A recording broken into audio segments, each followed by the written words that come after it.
everybody? We are back again, The Wise Truth. We're back again with another series. This is our time series, and it is titled The Proper Utilization of Time. I hope you all caught our last series. It was over education. We kind of got to move forward, and we want you all to remember to stay tuned and tune into these different videos. We'll have 3 videos for this series as well. And the next thing that we do after the videos are over, we have a town hall discussion, which allows people to come and physically sit with us to look into what we're talking about, and we also go live at the same time. So it's given a double type of option for people who want to actually come and talk with us and, you know, just converse about what we're speaking of. So the time series, proper utilization of time. The first video, which is today, we're going to talk about the importance of time. To start it off, we're going to look at proverb over time, and the proverb is, time and tide, like the ocean, waits for none. It is important to understand the value and the importance of time. So that's just a proverb that we looked at, and we think it's pretty important because it literally states what time could be. It's important to understand time, and as of now, time stands still for no man or woman. So we're going to go right into it. So we want to start off by explaining the 24 hours that everybody has in the world. There is no separation between the rich, the poor, the middle class, whatever you want to call it, when it comes down to time. Everybody has 24 hours in a day. It literally depends on how you utilize your time. Now you have to understand that people have different ambitions. People have different modes or different driving factors that allow them to get more done within the time that they have. But you have to understand that everybody has the same amount of time in the day. The rich people don't have 28 hours in the day. Like, it's not going to be that weird and you think that they got more done because they have more time. No, it's all about how you prioritize. So what you want to get done is what you're going to get done. Anything to add? That's true. All right. All right, so moving forward, we're going to look at some real life examples of what some successful people do with their time. So we mentioned this person a lot. His name is Eric Thomas. He broke down sort of what the most successful people have in common throughout the world. One thing is they plan to get up early every single day. So if you're not an early riser, then you have to understand that when you wake up late, you have less time to get done what you need to get done. And that's not saying that you won't get it done, because a lot of people are efficient with the time that they have. It's basically saying you need to allow yourself the room to get it done and to make mistakes, because you never know what can happen throughout the day. So one thing that the richest people have in common is that they get up early in the day and they get their day started. They start the day off with meditation, maybe a little run or something like that, something to get your mind ready and ready to tackle what you have written down or on the schedule. The next thing is, and speaking of schedules, is that people write down exactly what they want to get done in the day. Now, you have to be a person that understands that everything you write down may not get complete, but you have to be able to maneuver your schedule, be able to shift things around, because something might happen that causes you to not get something done at that period of time, but you have to understand that it can be moved. So you might not be able to do it first thing in the morning, you might have to do it later in the afternoon. The third thing that they have in common is that they don't look for other people to get it done for them. And you have to understand that the things you have to get done in life, when it involves time, you can only rely on yourself. Now, if it's something like a group project, just know that if you got your part done and you explain to the teacher, like, you know, I got my part done, they didn't utilize their time well, but I did. Is there a way for me to present what I have and get some sort of grade, you know? Just explanations like that. Do you have any real examples of scheduling and managing your time? Yes, I think I've noticed one thing about getting up early. It's more so, especially like I'm not a morning person, right. So I need to get up early to jumpstart my day. Like if I noticed when I started my job, like if I wake up in just enough time to get dressed, get out the door and make it to work on time. Then by the time I get there, I'm not mentally prepared to handle the day. Right. Whereas like if I wake up earlier, allow myself that time to do whatever I need to do, to like get mentally prepared, be able to take, I'm not rushing doing things, be able to take my time, think about what I have to do today, meditate, pray, and get focused, eat a breakfast, and get that energy I need for the day. So I think waking up early doesn't necessarily mean you start your day so as your eyes open. It's more so about preparing you, giving yourself time to wake up. Yep.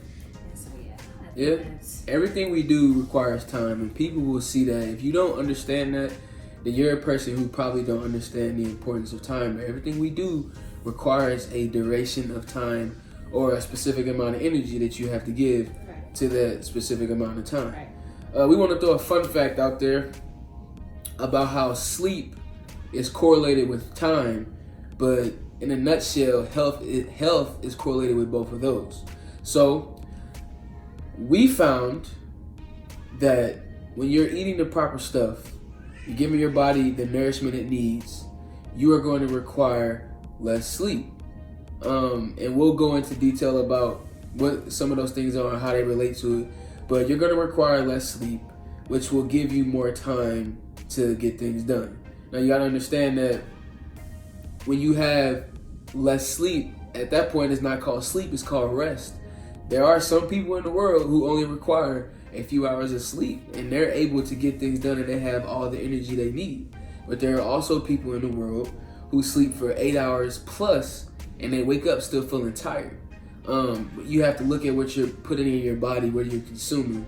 So what is the breakdown of like the things that you have to put inside your body? Yeah, so there's different nutrients. Fiber is one of them. And if you have, as just read the article, like if you have a higher fiber diet, you enter the deep sleep stage of different stages of sleep. Right. So you enter that deep sleep stage quicker, and therefore you don't. I guess you're in that stage, soon, so you don't need the whole 8 hours. I think, for what I'm understanding, is that when we sleep, when we put heavy foods and things like that in our body, it takes us longer to enter that stage, and so that's why we need to block off a certain amount of time to make sure that we're actually sleeping and entering that stage and able to get the rest that we need. Right. But there's certain foods that help you, and I think practices as well. Yeah. Having it, just how we have a waking up routine, I think we need to have a sleeping routine too. And like one thing I do is don't be on your phone. Like I try to cut off social media and things like that because your mind gets to race. So try to calm your mind down. I know some people do tea, whatever. But as far as the health aspect, there are certain nutrients and certain things in a lot of vegetables, a lot of raw foods that get you to that deep sleep stage quicker. So as he said, you get that good amount of rest in 4 hours because you haven't spent 4 hours trying to get into that stage of sleep. Yeah, it definitely affects it. And one thing that everybody can relate to is that when we eat heavy foods, specifically around Thanksgiving, Christmas, just heavy foods in general, we get what's called the itis. It's literally your body exerting more energy to break down the food that you just consumed, so your body gets tired. Your body is spending all that time trying to break it down so that it can give you the nutrients that it may or may not have and supply it to the rest of your body, but you go to sleep because of that. Now, when you think about the breakdown of different foods, and I don't want to get too off topic, but this is important because it correlates with time. When you think about the certain foods that we put in our body, there are actual breakdowns of how fast that breaks down to your body. You got to understand that when you eat a meat, it's going to take longer to break down in your body. And since we have a longer intestinal tract, it's going to start decomposing within your intestines because our intestines are a lot longer before it gets to where it needs to go and you to get rid of it, to the waste. So it correlates, and that's when you have to be food intelligent. You have to know what kind of foods you're putting in your body if you want to utilize more time. But there's so many things that you can do to enhance the amount of time you have in a day. Prioritizing, number one. some people don't have their priorities in check, so they don't get a lot done. And that's a personal issue. So we're here to help allow people to see what's a priority and what may not be a priority. If it's not urgent, I would say push it towards the back of your schedule. If it's urgent, you need to get it done right away. Put it towards the top, because like we said, we don't have time to waste. I agree. And I think, as you said, be food intelligent. You have to, you can't go to lunch in the middle of the workday, eat one of these heavy meals, and you come back sluggish and tired, right? So, I mean, even snacking throughout the day to keep your energy up. Because we're not saying don't eat, because you need food, you need that energy. So, but it's just being aware. Like, so I, kind of got to the point, I kind of got off of it, where I was like taking fruit or something just to snack on during the day, because a lot of times I didn't have the opportunity to eat lunch. Right. And so I would, my energy would be low just from that, itself. But being able to like have a snack or something like that throughout the day allows you to continue to push on and utilize your time wisely. So you can't, as they say, like be aware of what you eat. I mean, I ain't gonna lie, I got diabetes right now, so I had a big meal, right? So but you can't do that when you have a task or you have something to do, because it's hard to focus. So just be cautious. Yeah, I can honestly say that at least once a month I try to do like a week or 2 week fast where I just eat fruit. I try to eat fruit and just drink all the water that I can, because you have to understand, this is going into food intelligence. You got to understand that fruit literally breaks down the toxins in your body. It's just like when you go work out, you're working out to break down your muscle. And when you rest is when your muscle is building itself back up, because it goes through that process of tearing and building and tearing and building. So when you eat fruit, you got to understand that when you put the fruit in your body, it's tearing down all those toxins you had from the food that you ate that may not have been good. And it cleans you out, it cleans your colon. It makes you urinate more. And then you realize, like, man, I got a lot more energy. So I'm going to exert that energy on things that I need to get done throughout the day. And that's why it's important to understand what you're putting in your body. And then vegetables, they literally build your system back up. So the fruit tears it down, the vegetables build it up, which is why if you guys watch that cartoon with Popeye the Sailor Man, he'd eat the spinach and he'd get the muscles. It literally can give you muscle mass if you eat it properly and work out properly. So it's important to be food intelligent so that you can utilize your time properly, because when you eat the wrong things, you got a lot more stuff to do, you're not utilizing your time, and then you might fall asleep. I don't think she has anything else to do today. So lessons learned, but you got to fight through it at that point. So the last thing we want to talk about when it comes down to the importance of time is that we need to look at how time was viewed in civilizations that predate us. So right now we are on a linear time scale where time is literally counting up and down, up and down. So we understand that we have 24 hours in the day. We sleep for 24 hours. We got a week, 7 days a week, sometimes 30 days in a month, 52 weeks in a year, depending on what type of year it is, and 365 days in a year when it comes down to days. A lot of ancient civilizations, and I'm not going to say that I'm an expert on this, but it's something that you can go and observe when they look and they find like artifacts and things that predate us as humans, is that they had a lot of references to time being in a circular motion or a cycle. So they looked at the 4 seasons as being a cycle, and then they restarted. So their time was a lot different. It didn't just progress, it restarted over and over and over. So they didn't really look at time as a crutch. And it allowed them probably to get a lot of things done or a lot of procrastination. So it can go either way. If you look at a sundial is just the places the sun is in the sky. And that allows you to it lets you know how much daylight you have. So they didn't look at time as a constraint, saying that, oh, it's 10 o'clock, I can't get this done. It could have very well been 3 a.m. and they were, just up interacting with each other.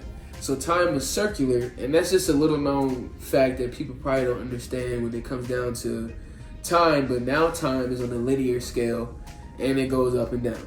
So when we say time is against us, we understand that we have 24 hours in the day. And you can go into like how time is man-made. Like, it's something that we really aren't cognizant of, that it's a man-made aspect. I always say time is an illusion. And part of that, I say that because I think we get so scared. Like, since time is linear, we get so scared of running out of time. Yeah. And that fear sometimes stops us from doing things, from chasing dreams, from, starting businesses, living the goals that we have had for ourselves, because time is linear. And we feel like we're always running out of it, we're always chasing it. Racing against the clock. Society has timelines, right? You finish college in 4 years. Like, by this age, usually you're married. By this age, you have kids. And so a lot of, you see, if you're on social media, you see a lot of memes and things out there saying, like, it's trying to combat that a little bit, saying like in your 20s you have enough time, but then you feel so rushed. You feel like, man, I just graduated, like, okay, gotta find this, gotta do this before I'm 30, and so, but because we put ourselves on these time constraints, and I think with it being linear, as you said, it's put more of a constraint on us, and we feel more limited in what we can do, and when we don't start hitting those society-made deadlines, whatever, you feel like you've misused your time, or you're not doing anything right. When everybody's journey is different, people are going to do things at different times and things like that. So I'm not saying don't waste it, but at the same time, don't let the fact that our time is seen as linear be a fear, and stop you from living your life. Because you can't do that. Yeah, it's very important. But we thank everybody for tuning in to the first video.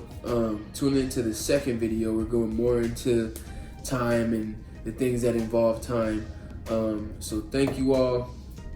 Again, peace and blessings, and stay tuned for the town hall. It's going to be another great discussion, and we look forward to seeing more of you all out there coming up soon. Thank you.